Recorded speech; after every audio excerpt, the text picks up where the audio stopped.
Hello students. Students, today we are going to start our new topic, and this is applications of dimensional analysis. Students, we have already covered two applications of this dimensional analysis. Now in our today's lecture we are going to start its next application, right? So please concentrate on both. I assure you that you will understand all the points which I explain on this board, right? So please. So our today's topic is applications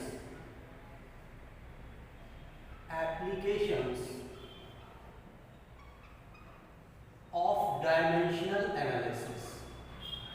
Applications of dimensional analysis.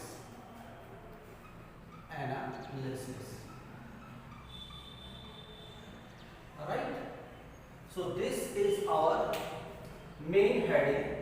This is applications of dimensional analysis, and here today we are going to discuss its third application to find out the relation between various physical quantities. Alright? तो आज का application है to find out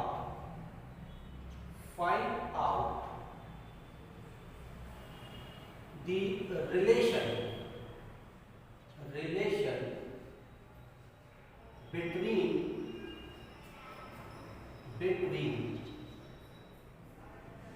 various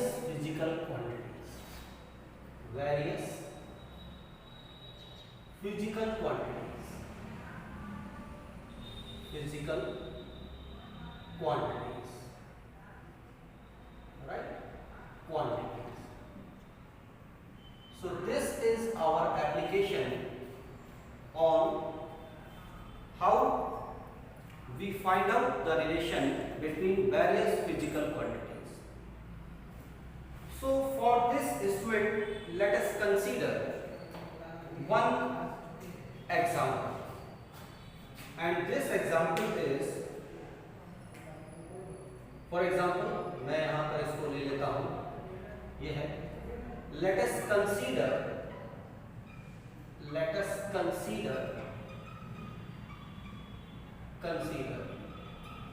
right, let us consider an object of mass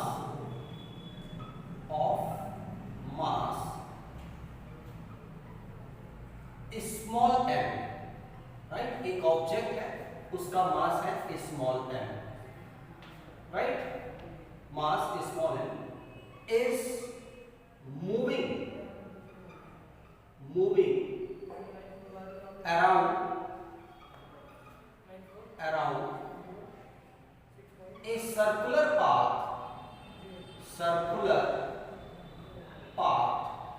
of radius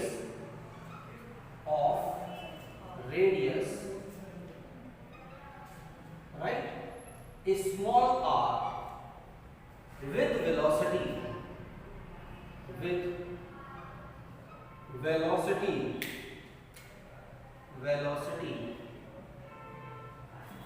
v, right students? तो ये हमारे पास में एक question, मैंने यहाँ पर इसको क्वेश्चन के फॉर्म में मैंने इसको लिया है। तो इससे हम जो यहाँ वेरियस पैरामीटर्स जो इन्वॉल्व है, राइट, तो उनके बीच में हम यहाँ पर रिलेशन जो है वो डिटरमाइन करेंगे। तो यहाँ पर सिचुएशन ये है कि ये सपोज आपके पास में एक सर्कुलर पाथ है, ये एक सर्कुलर पाथ है, ये इसका सेंटर है, लेट इट बी O, और एक ऑब्जेक्ट है यहाँ पर, राइट? इस ऑब्जेक्ट का मास जो है वो स्मॉल m है, और इस सर्कुलर पाथ की जो रेडियस है वो स्मॉल r है, and and this object is moving along a circular path with velocity v. ये v velocity से मूव कर रहा है, ठीक है। तो अब यहाँ पर ये तो हमें स्टेटमेंट दिया है, उसको मैंने डायग्रामेटिकली यहाँ पर इसको रिप्रेजेंट किया है। अब इसमें आगे क्या है, find out the expression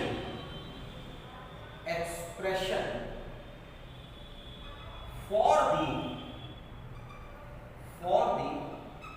centripetal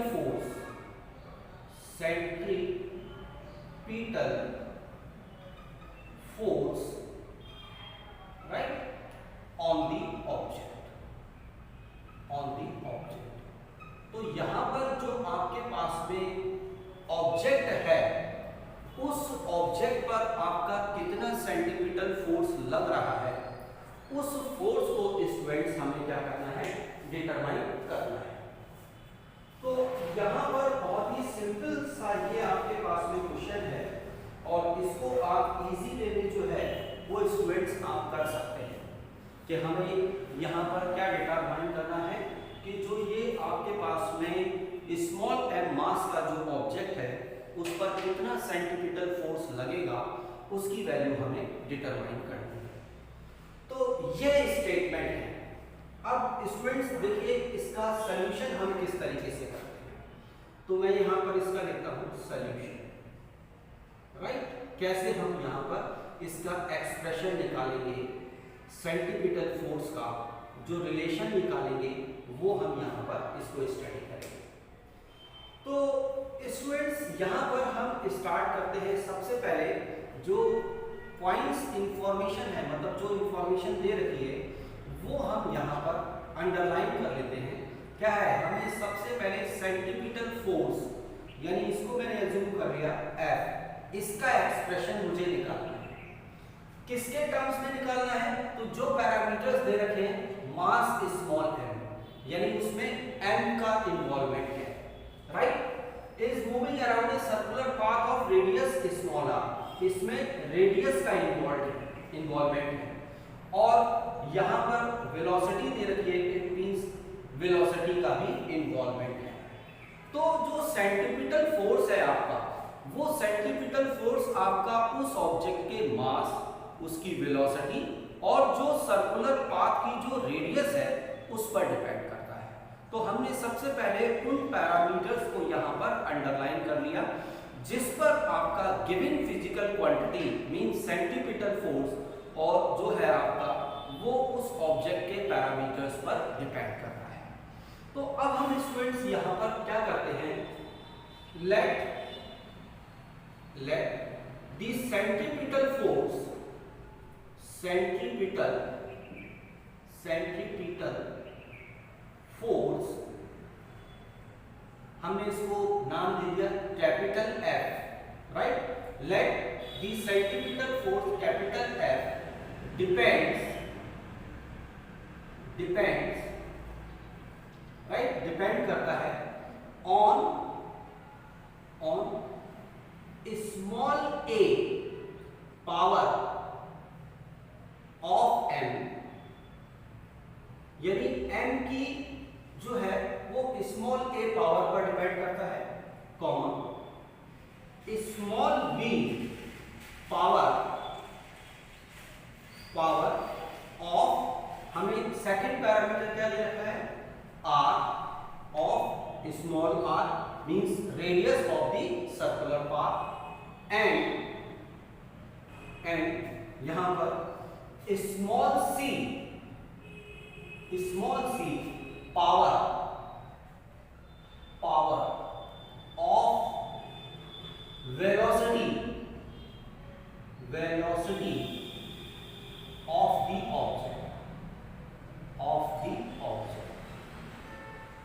of the object, right. तो ये हमने एक स्टेटमेंट यहां पर लिख ली। हमने क्या लिखा है, let the centimetre force F, it depends on small a power of mass, small b power of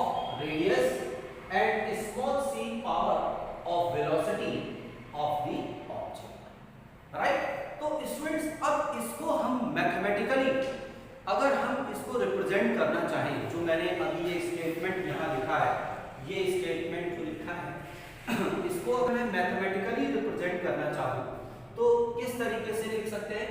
so here centimetre force F it depends upon, आप देखिए जो मास है, मास की किस पावर पर डिपेंड है? A पर। उसके बाद में रेडियस है, रेडियस की किस पावर पर डिपेंड है? B पर। और उसके बाद में वेलोसिटी है, उसकी किस पावर पर डिपेंडेंट है? C पर। ये इस पर डिपेंडेंट है। अब हम यहाँ पर इस इक्वेशन को हमने लिख लिया, हमारा मेन टारगेट है ये इक्वेशन।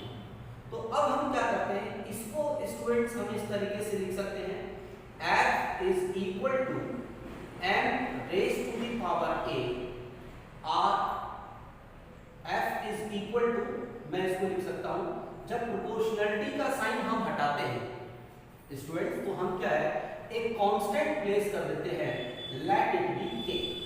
तो F इक्वल टू क्या हो जाएगा? k m raise to the power a r raise to the power b and b raise to the power c, right.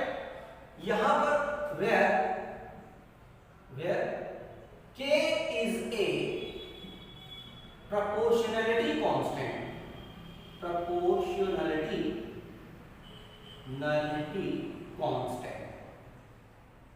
constant, right. ये प्रोपोर्शनलिटी कांस्टेंट है and it is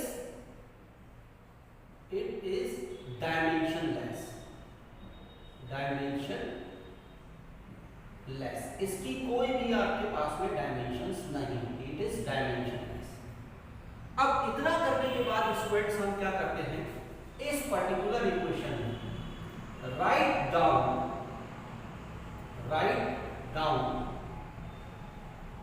the dimensions of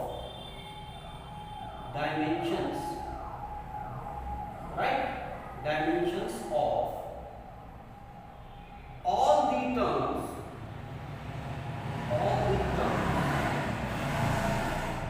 in the given equation,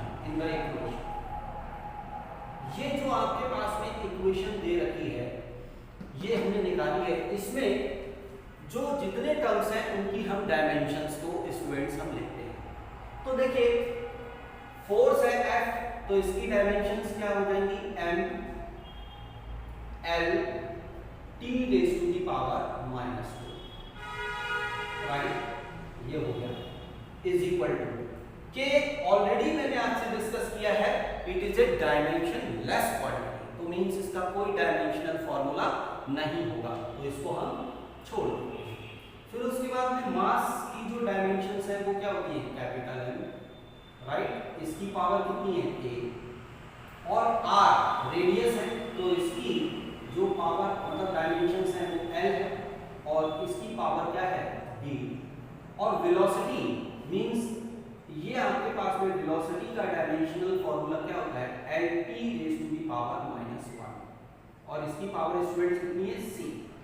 तो अब इस equation को हम यहाँ पर इस तरीके से लिख सकते हैं, ml t raise to the power -2, this is equal to, इसको कंबाइंड में लिखेंगे तो ये क्या हो जाएगा? m raise to the power a, right. अब l raise to the power, देखिए b यहां से आएगा और c यहां से आएगा, तो l raise to the power b plus c and t raise to the power minus c, यहां करेंगे तो minus c, right.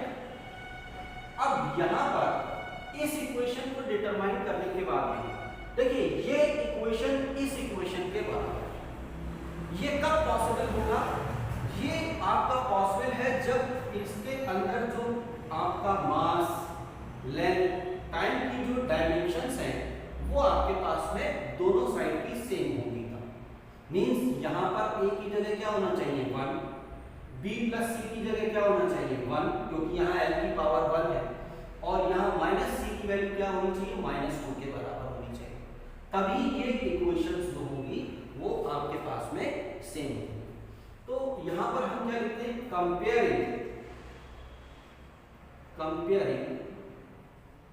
the powers of the corresponding corresponding terms of the corresponding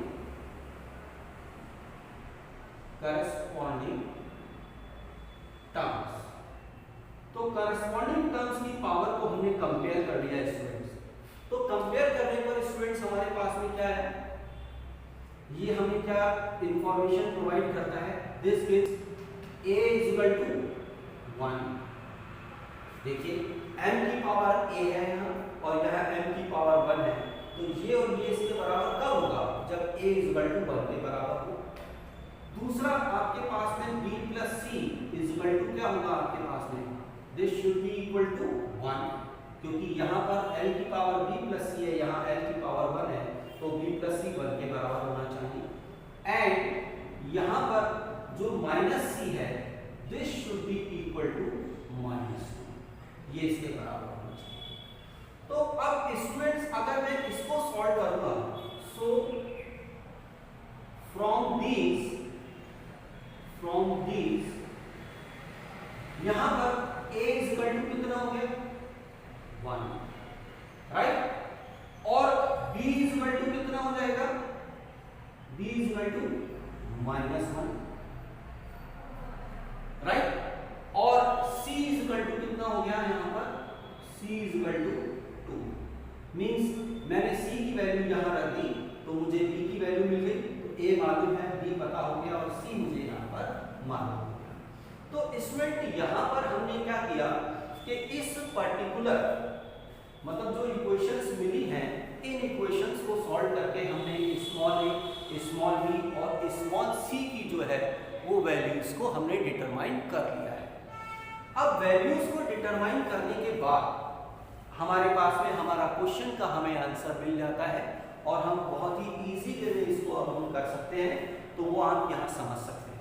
देखिए जब ये आ गया, so f is equal to कितना होगा, so f is equal to अगर आप देखें तो क्या हो जाएगा, this is equal to k n raise to the power a कितना है 1, यानी m रहेगा केवल, फिर r raise to the power, आप देखिए r raise to the power यहां पर b है तो b इज इक्वल टू कितना है -1, ये -1, और v raise to the power यहां c है तो कितना हो गया 2। तो ये स्टूडेंट्स हमारे पास में ये फार्मूला क्या आ गया, this f is equal to some constant k n b square upon r, और k की वैल्यू क्या होती है 1 होती है। तो यहां से हमें जो सेंटीमीटर फोर्स है उसका एक्सप्रेशन मिल गया, this is equal to mv square upon r, ये इसके बराबर होता है। तो स्टूडेंट इस तरीके से हम क्या कर सकते हैं कि जो आपके पास में वेरियस फिजिकल क्वांटिटीज हैं, उन फिजिकल क्वांटिटीज के बीच में क्या रिलेशन होगी, हम उस रिलेशन को इजी वे में हम यहाँ पर डिटरमाइन कर सकते हैं। बहुत ही सिंपल सा है, मैंने कोशिश की है कि आपको एक बार समझाने की, आई थिंक आपको समझ में आया होगा। स्टूडेंट्स ये अपना टॉपिक यहाँ फिनिश होता है। अब मैं आपको इससे रिलेटेड कुछ प्रॉब्लम्स जो है वो करने के लिए दूंगा, तो प्लीज़ आप उन प्रॉब्लम्स को करिएगा, और कहीं भी कोई भी डाउट आता है तो प्लीज़ विदाउट एनी हेजिटेशन आप वो प्रॉब्लम्स में से डिस्कस कीजिएगा। मैं पूरा कोशिश करूँगा कि आपके क्वेश्चंस के सॉल्यूशंस जो हैं वो मैं आपको। Thank you student, thank you very much.